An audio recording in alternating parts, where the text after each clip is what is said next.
సువార్తను దేవుడు ఎంతగానో ఆశీర్వదిస్తూ ఉన్నాడు. అందుని బట్టి ప్రభుకే మహిమ ఘనత ప్రభావాలు కలుగును గాక. ప్రియులారా, బైబిల్ గ్రంథములు మరి 1 తిమోతి పత్రిక 1వ అధ్యాయము 15వ వాక్యములో ఒక మాట ఉంది. పాపులను రక్షించుటకు క్రీస్తు యేసు లోకానికి వచ్చాడు. మానవుడు జన్మత కర్మత పాపి కనుక మానవుడి పాపము నుండి విడిపించాలంటే పరిశుద్ధమైన రక్తము చిందించబడాలి. ఆ దేవుడి రక్తమే పరిశుద్ధమైనది గనుక యేసుక్రీస్తు దేవుడు సర్వ మానవుల కొరకు ఆయన కలువరి సిలువలో రక్తము కార్చి ప్రాణాన్ని దారిపోసిన దేవుడు కనుక ప్రియులారా, మనం చేసిన అపరాధములు పాపముల నిమిత్తము ఆయనకు సిలువలో ఏంటి మరి కాళ్ళు చేతులకు మేకులు కొట్టబడ్డాయి, రక్తటిముకలు బల్లెపొడి పొడిచారు, తల మీద ముళ్ళకిరీటం పెట్టారు, ఆయన శరీరము చేర్చబడ్డాది, ఆయన రక్తము కార్చాడు.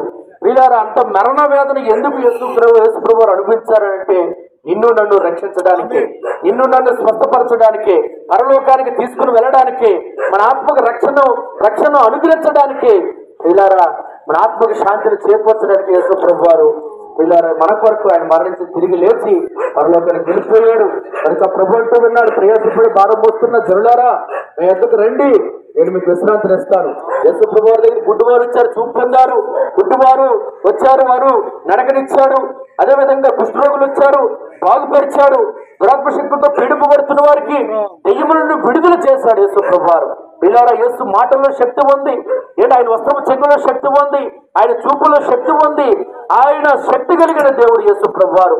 పిల్లారా, యేసుప్రభుని నమ్ముకుంటే మీ కుటుంబాలు దీవించబడతాయి, మీ పాడి పంటలు దీవించబడతాయి, మీ బిడ్డలకు ఉద్యోగాలు దేవుడు అనుగ్రహిస్తాడు, మీ కుటుంబాలు దేవుడు దీవిస్తాడు. అదేవిధంగా మీ ఆత్మలకు రక్షణ కలుగుతుంది, పరలోకములో ఉంటాము ఒక దినం మరణించిన తర్వాత. కనుక ప్రియులారా, యేసుక్రీస్తుని రక్షకుడిగా మీరు అంగీకరించండి.